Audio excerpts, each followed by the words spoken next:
Thank you, Prezi, for inviting me today to talk about the future of sales. When I originally proposed doing this presentation, we were not in the middle of a global pandemic.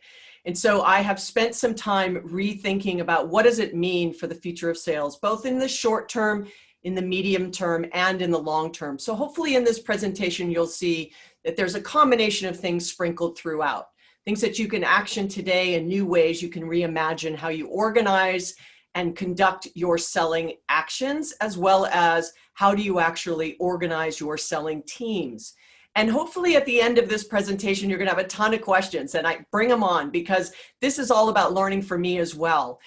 When I talk about things like the future of, I'm always looking to see, does it land? Does it resonate? Does it work? Especially on a global basis. And so since so many of you are from around the world, I couldn't be more thrilled to hear your feedback. So I look forward to that at the end.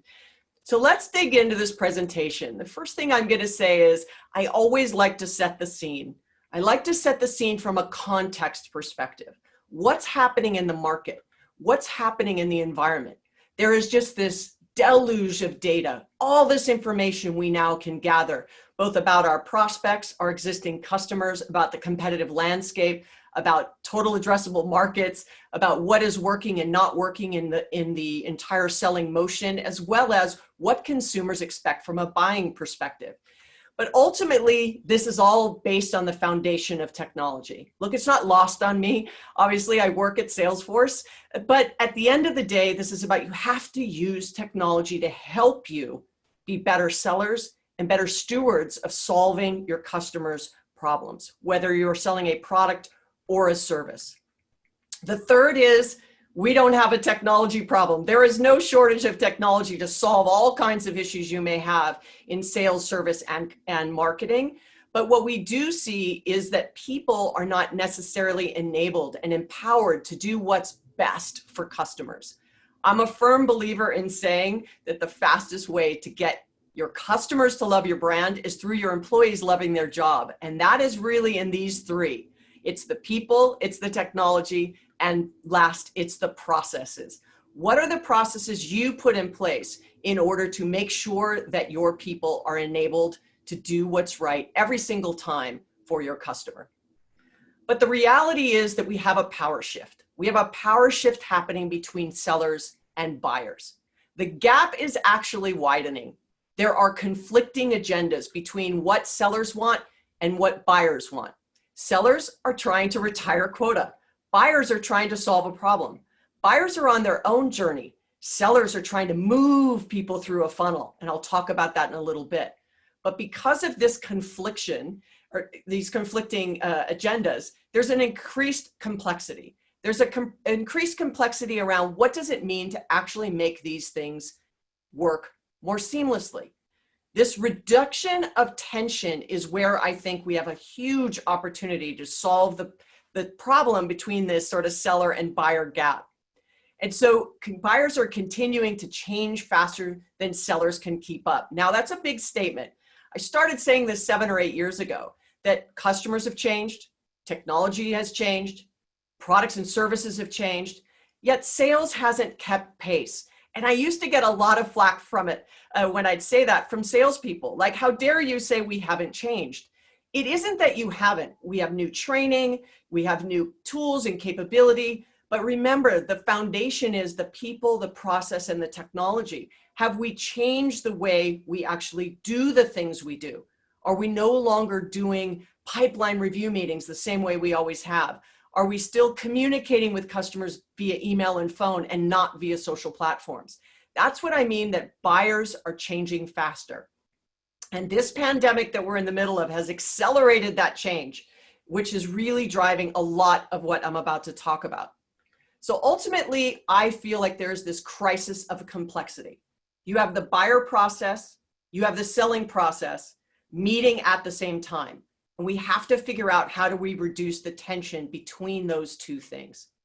So the 3 frequent levers that I've seen over the 15 years I've been advising customers on when they come to me and say, you know what, we're having difficulty selling at the moment. Either the pipeline is not filling up as fast as we thought, deals are starting to slow down or even drop out completely, Our people are finding that the leads are not as qualified as they used to be. So we have to make some changes.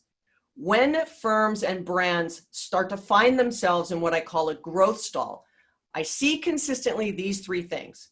Let's hire more salespeople. That will help. If we hire more salespeople, we have more people making calls on a daily basis. If we have more people calling, we'll have more people entering the pipeline. More people entering the pipeline, meaning more people are going to make it through the funnel. More people making it through the funnel means we're going to close more deals. And so the first one is hire more salespeople.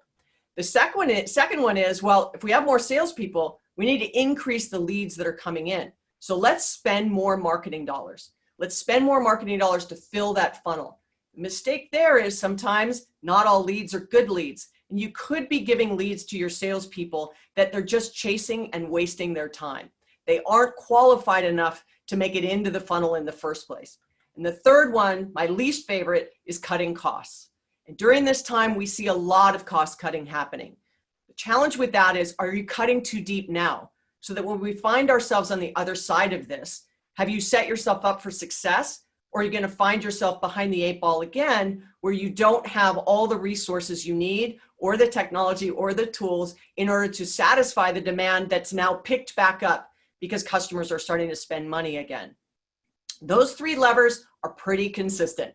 I hope that they seem very obvious to you and you've done them, but how do we move ourselves away from pulling those three levers when we find ourselves in a difficult situation?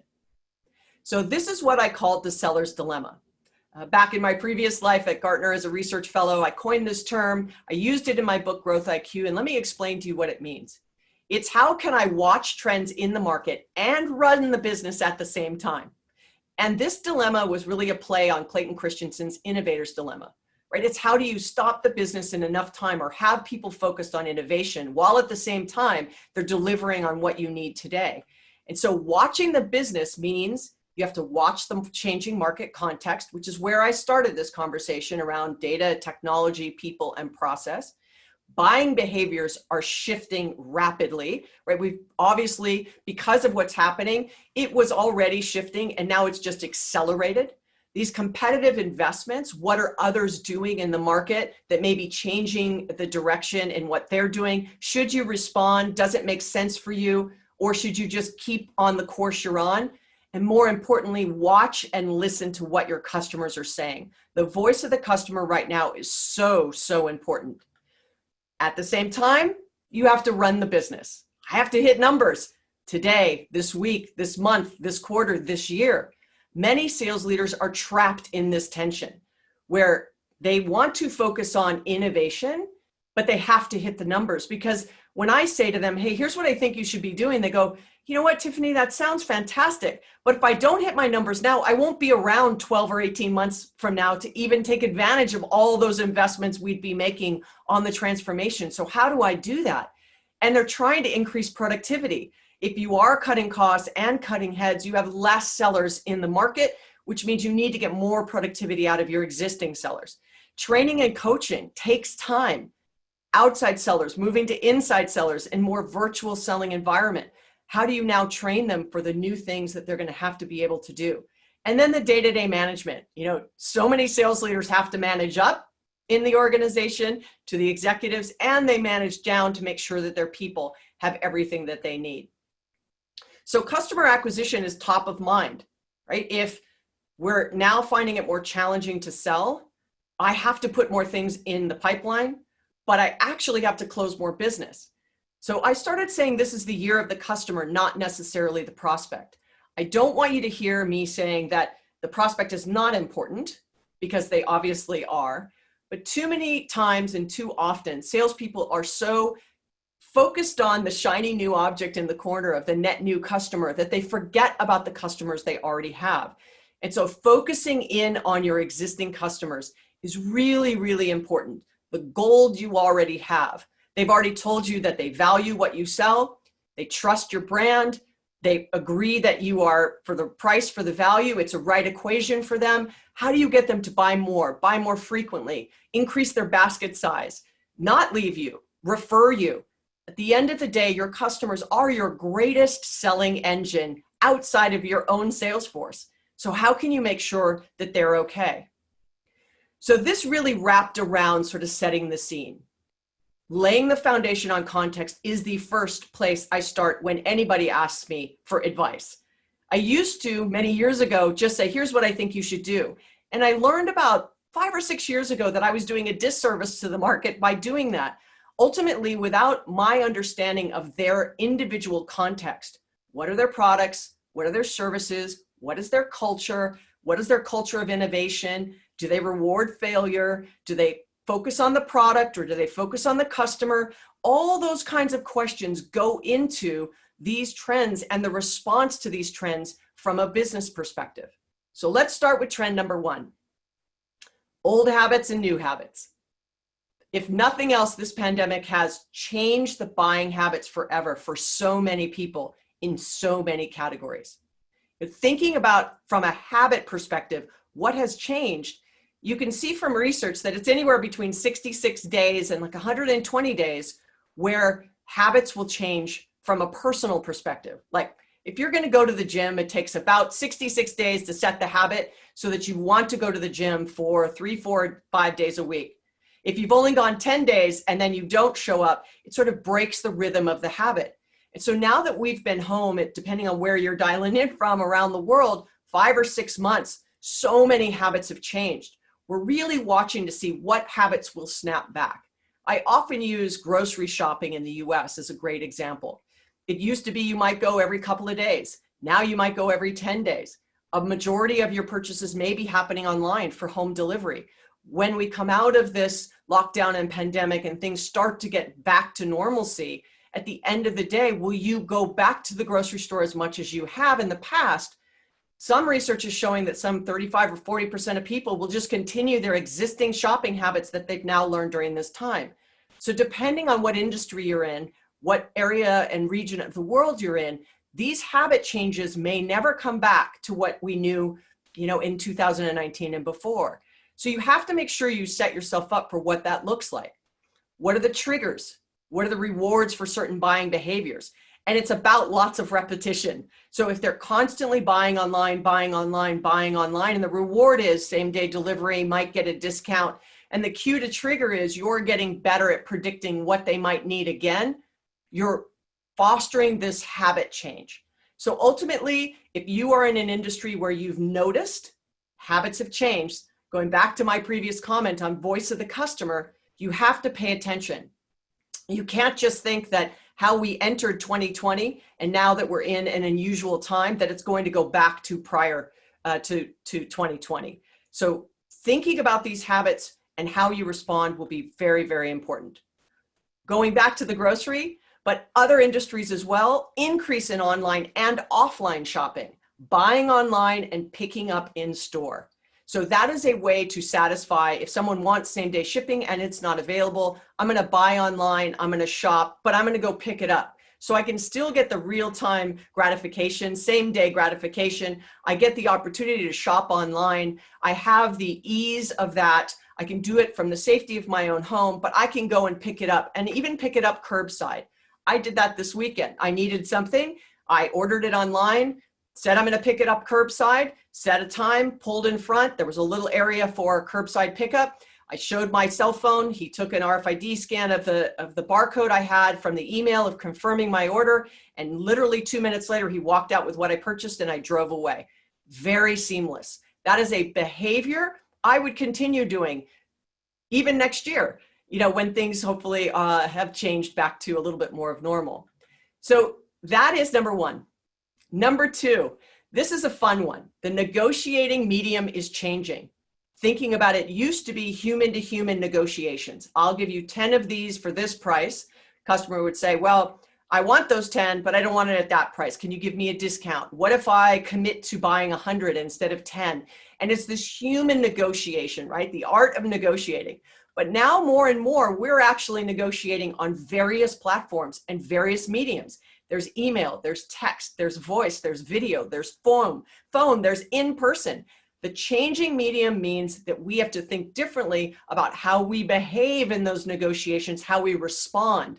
Email is still the #1 communication tool, even though people feel like it is no longer. It absolutely is. It is the preference for buyers. It is one of the #1. It's in the top 2 or 3, depending on where you are in the world, communication mediums. So negotiating not in person is the new norm. And so you have to think, what does that mean to the way I train my people? Going back to coaching and mentoring and training.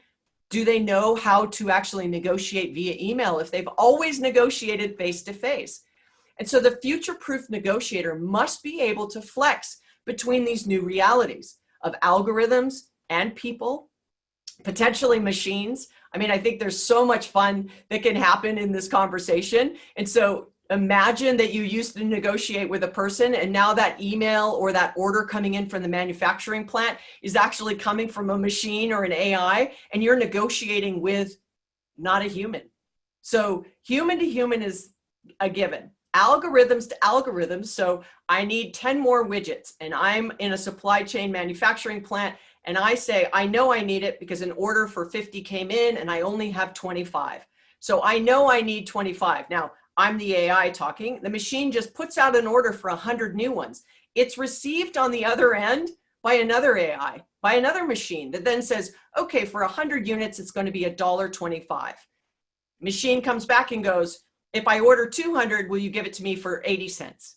Yes, I will. That entire negotiation happened between algorithms. And then you may have, as I was just describing, this algorithm and human. So what does that look like? I always joke, what does a pipeline review meeting look like when you have algorithm to algorithm negotiations and selling happening? It's happening more and more. You know, the obvious example would be bots answering questions, customer service questions. I may say, I need 2 more of this. The bot responds right away. I order it, and I never engaged with a human. That's what I mean. So thinking about that from a negotiating standpoint is kind of fun. And so this is this sort of IoT, right? The Internet of Things of selling. Supply chains are self-managing, but going back to the organizational and predictability of it, how do we manage the pipeline?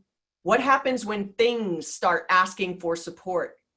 Millions of support calls will come from IoT devices over the next 2, 3, 4, 5 years and beyond. And so who's responding to those customer service calls from things?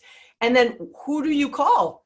So ultimately there's a question, you get a question, you have a follow-up question, and you want to call. Who are you calling? So this negotiation and the medium changing has far-reaching implications if you're always used to selling human to human. The third trend, this growth innovation center. It's really about future-proofing your organization. And I started thinking about this when I had a client come up with this concept. We jointly came up with it. It's nothing novel, if you will, but it was the first time I was involved in it from a selling organization specifically. And it was really about sort of thinking more broadly about sales transformation.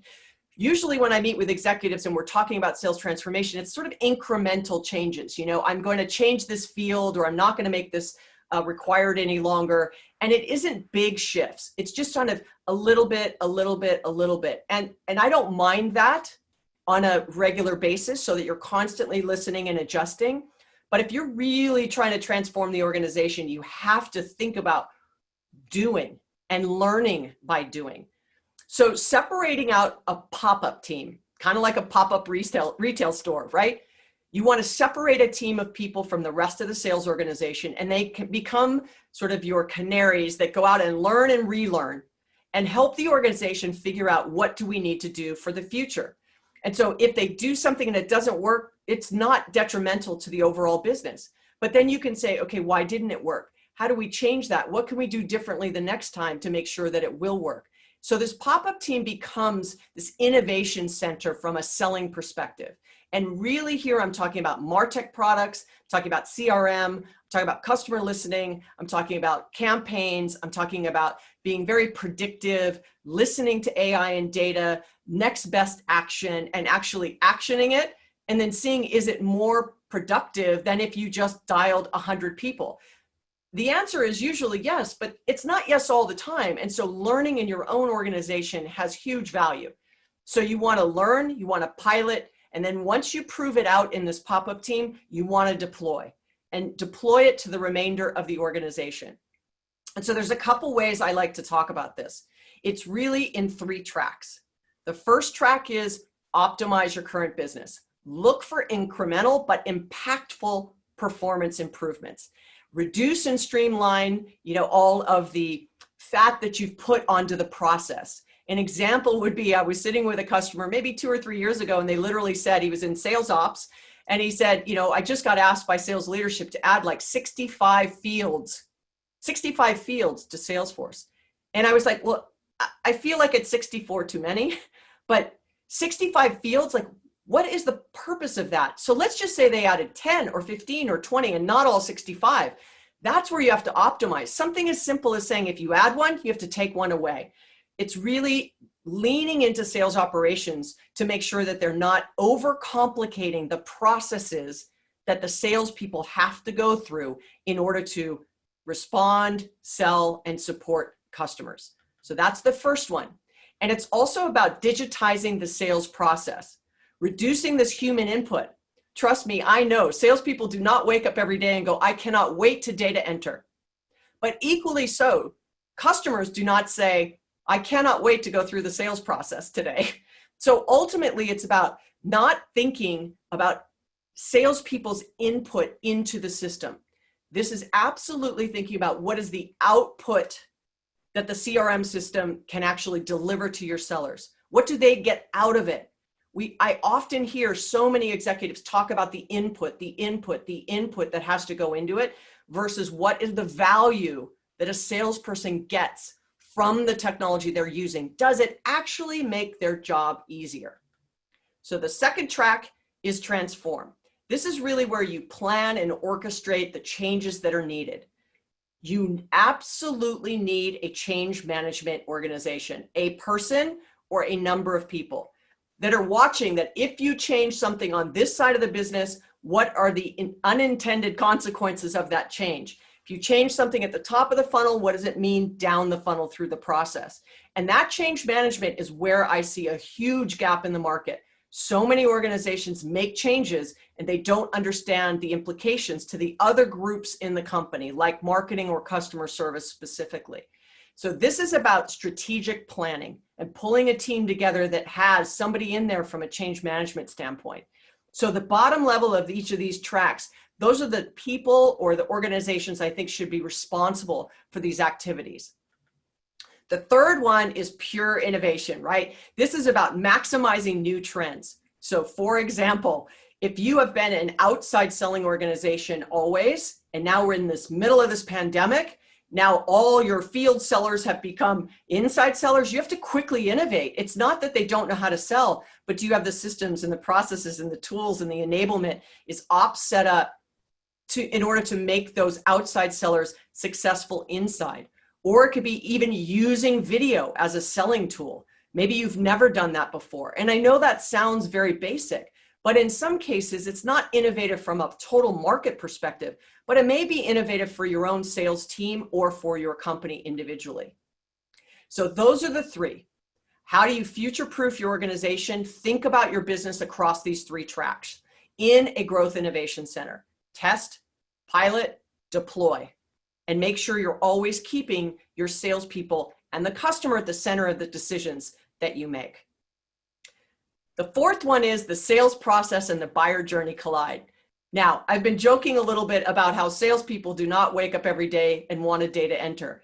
And then on the flip side of that, I said, our customers do not wake up every day and go, oh, I'm so excited. Today is the day that I go from, I moved from stage 2 to stage 3 in the buyer journey. They don't say that. And so there is this huge separation between the sales process and the buyer journey. In my mind, the only time those 2 things meet is at the time of sale. One may be moving very, very quickly. The other one might be moving more slowly. One may be moving forward, like the sales process, but the buyer journey is actually jagged. They're going back and forth between phases in the selling cycle. I don't know about you, but I don't know how many salespeople move a deal backwards. The fact that they don't move a deal backwards highlights my point, that it is not possible that all deals only move forward. We know they move backwards. So either salespeople are cushioning deals to make sure they always look like they're going forward, and it may be because sales management does not like deals going backwards. Instead of going, wait a second, why are deals going backwards right now? Is there something happening in the market we need to be aware of? Go back to your pop-up. Let's pilot, let's test, let's deploy, let's learn. Why are deals going backwards? So this is really, really important. This collision is being highlighted by, I'm going to show you what this looks like from an illustrative standpoint. This is from Gartner. And ultimately, this is a long, hard slog. This is a B2B buyer journey in an illustrative fashion. I don't know about you, but that's a lot of steps. That's a lot of steps that we actually have to have our people go through. And so thinking about that is really, that goes to optimize. How do we optimize that journey in a way that makes it more seamless for your buyer? At least they don't feel like they're going through this long slog. And so if you think about a very fluid sort of selling process, the funnel from a marketing standpoint, this is what I mean. These two things just don't intersect in a seamless way. And so if you have responsibility for the buyer journey or the sales process, mapping those two things out, almost similar to what you just saw on the B2B journey from Gartner, is are you doing what's best for both sides of the coin? Meaning, are your salespeople having to do so many steps that it keeps them from selling? Are your buyers having to do so many steps that they're completely disjointed from what they're trying to do from you? And that's really the opportunity. When you look across the landscape and we say, all that's happening, right? The buyer journey, the sales process, I now want to talk about the new power couple, the humans and AI when it comes to selling. What are the things you can do to empower your sellers to use technology to streamline that process, understand in the pop-up team the things you should be focused on, and ultimately, we now see machines injecting themselves into the sales process. You can see from these three examples. One is a customer service at a retail store. I can ask questions. One is Pepper in front of a retail store saying, come on in, we've got specials. One is actually delivering pizzas. And so the power couple now is how can humans use AI in ways to absolutely outperform the competition? I believe the high-performing seller will embrace technology, not run away from it. And I know that sounds funny. You sellers watching are to be like, I'm not running away from technology. But ultimately, I'm literally saying to you, if you've always called 100 people every day to get 10 meetings, to get 2 deals into the pipeline and close 1, what if I told you, I just want you to call 10, the most likely 10 that will buy today, with the next best action given to you. And then you can learn from it. So the next day it gives you another 10, and then it learns from it and gives you another 10. And you don't have to call the 100, because at the end of the day, this is about driving down the amount of time you spend not selling. 66% of a seller's time is spent on non-selling activities. That's a stat from the state of sales from Salesforce about 18 months ago. We have a new one coming out in September of 2020. And ultimately, this is the entire focus of optimize, transform, and innovate. How do we give our sellers back more time in selling? Because at the end of the day, remember the 3 levers: hire more salespeople, spend more marketing dollars, cut costs. But do you really need to hire more salespeople? If the average of your sales team's quota attainment is in the high 60s or low 70s or mid 70% range, that tells me you have room for improvement. You're never going to get to 100% of your sellers hitting 100% of quota. But the goal is to move the team up in their attainment. So if the average is 72, this exercise is how do I get them to 74? How do I get them to 78? How do I get them to 83? Imagine what a hero you'd be if your average right now is in the 70s and you move that to 80. Do you really need to hire more salespeople? No, you're getting more performance out of the costs you already have embedded into the business. So that's the power of it. And technology adoption is giving back time. And so, I often hear sellers go, nope, all my information's in my head. I have to meet face to face. I take them out to dinner. I take them for a round of golf. I go and meet them at their office, whatever it might be. But really thinking differently about data entry using voice. actually letting AI do the prediction for you on what's the next best action, as I've said.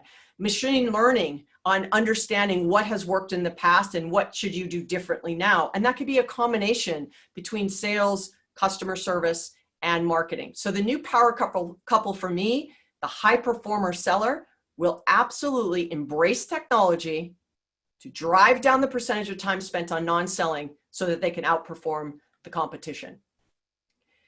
The other side of that power couple is what's in the pipeline. So one of the litmus tests I give executives when I meet with them is I say, this is great. You know, you've deployed a CRM tool or a pipeline management. Talk me through your pipeline review meetings with your team, pre-deployment and post-deployment. A big majority of the time, it's exactly the same.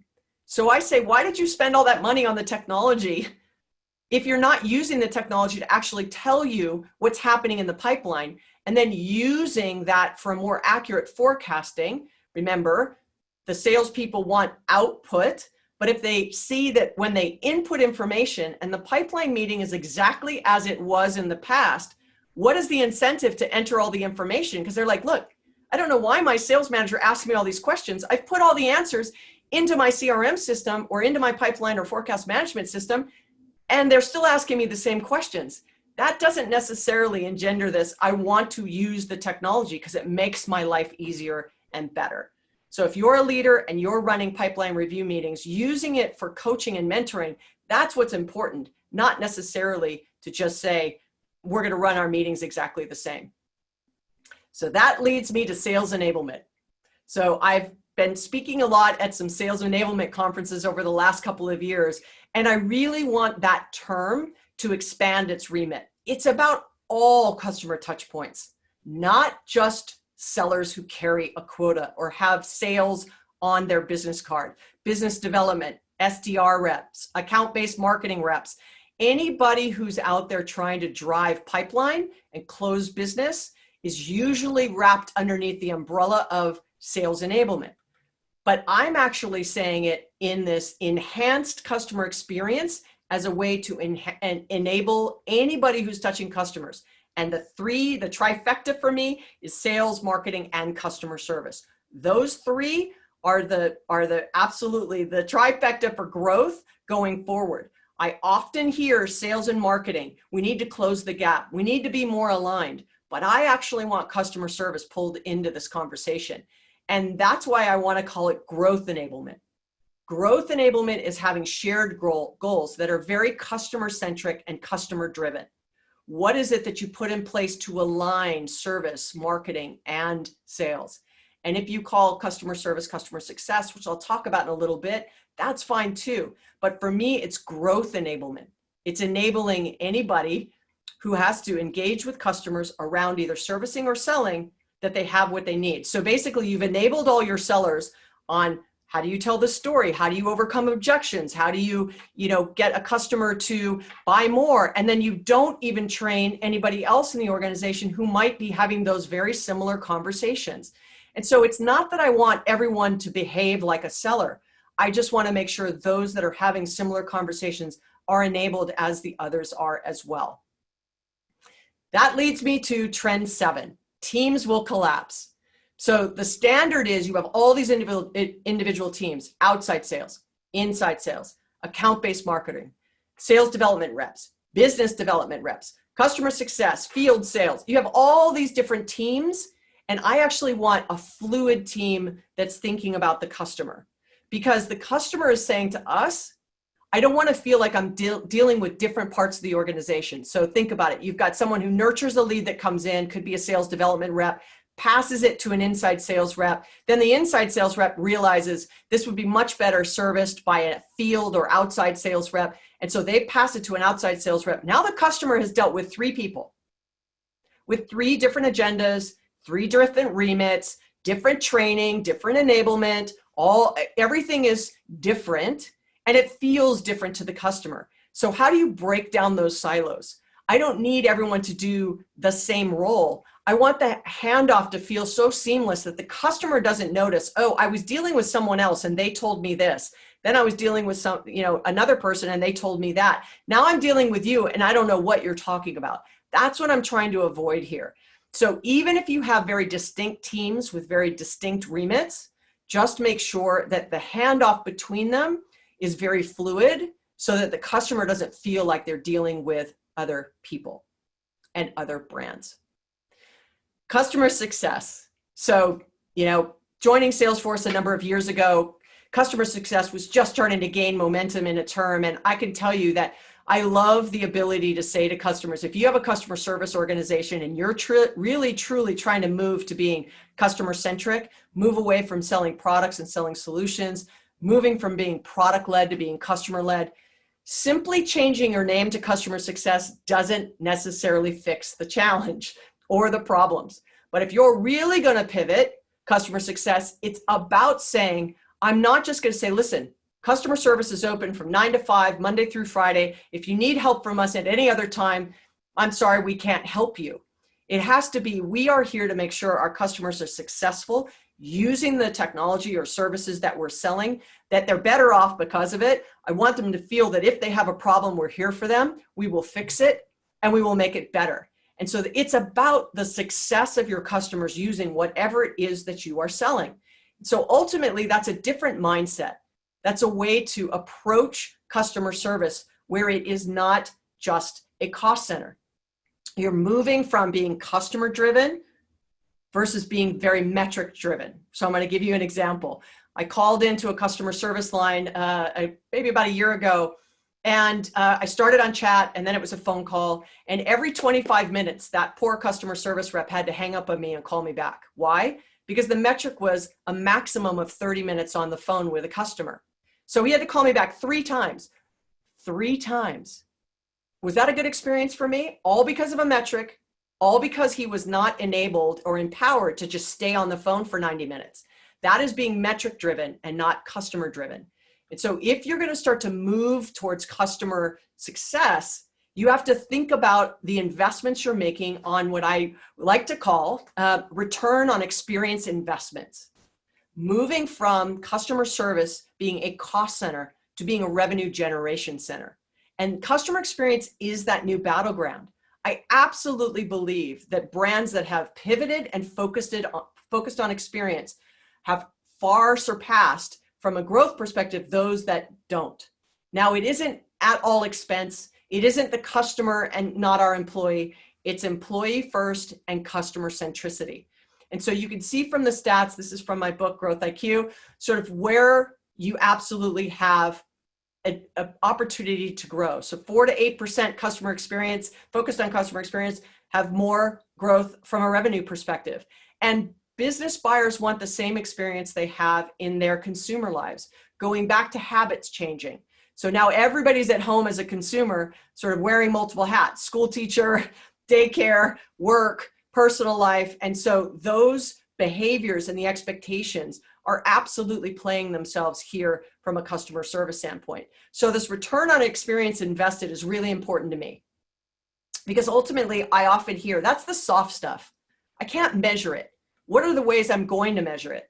Well, you have to forego productivity metrics and start thinking about these more customer-driven metrics. Net promoter score, customer satisfaction. Is the customer profitable? What's the customer lifetime value? Which customers are churning? Why? From what source? What's the next best action? If we focus in on experience and we learn that from the algorithms and machine learning and using technology, does the customer have a better experience? If my customer success organization is now responsible for cross-sell and upsell, that it isn't just the selling organization that's doing that, this is the kind of metric that will lead you to say, if I focus on experience, if I focus on the customer in a way that makes it seamless and frictionless through their buying process, even the better. So that wraps us up. I ended Growth IQ on this very topic. I'm going to end this presentation of the future of sales the same way. This is about the socially responsible seller. Our CEO, Mark Benioff, has said business is the greatest platform for change. And so how are salespeople really playing a role in the values of a brand, sharing those and communicating those to your customers? If you have strong values and you lead with them, that's going to attract better talent. What are the things you're doing as a company in order to solve the 17 United Nations SDG goals or Sustainable Development Goals? Where are you focused? What's your carbon footprint? Are you focused on mental health and well-being? Is there equality in pay? Do you have your products, are they able to be heard for the sight impaired or seen for the hearing impaired? Are you doing the things to be socially responsible, to make sure that we're giving equality for all as sellers and as companies in the community? So what are the things that sellers can do? It really has to be leaning into empathy. And so right now at this time, I did another webinar about a month and a half ago. I did a LinkedIn Live on how are salespeople responding during COVID. And this was one of the #1 things that came back. Really listening and making sure your customers are okay.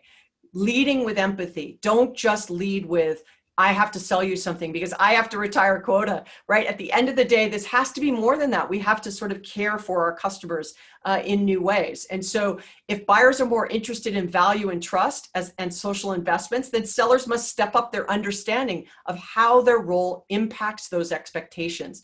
How does their role play a part in your company's values and vision for for being socially responsible in the communities and serving all your shareholders, not just those if you're publicly traded. So how can you play a role today in your community, doing what's right, volunteering time, whatever it might be? This is one I always like to end my presentations with, is really thinking in the broader remit of sellers. They are your brand ambassadors to your customers. Are you giving them what they need in order to be successful in having these kinds of real meaningful conversations with your customers? And so that empathetic seller is leaning into trust, transparency. Here's what I can do, what I can't do. We're not really right for this particular solution. Here's our company values. Here's what we're doing around this. And also leading with integrity. Those 4 things are just right at the heart of being an empathetic seller. And so it isn't that I want you to just be empathetic and not care about your quota. It is the balance of the two. One will lead to the other. If your customers believe you're there for them during this time, it will go a long way, 12, 18, 24 months from now. When they're looking to repurchase again, they're going to remember how you've behaved during this time. I often say this, look, as sellers, we can't control very much. We can't control what tools we use. We can't control what products and services we sell outside of choosing where we choose to work, right? We can't control our commission plans. The one thing we can control is how we behave in front of our customers, in our own companies, with those people around us. And that's really what this is all talking about. The empathetic seller shows up with all these things, but also at the same time uses business as the greatest platform for change.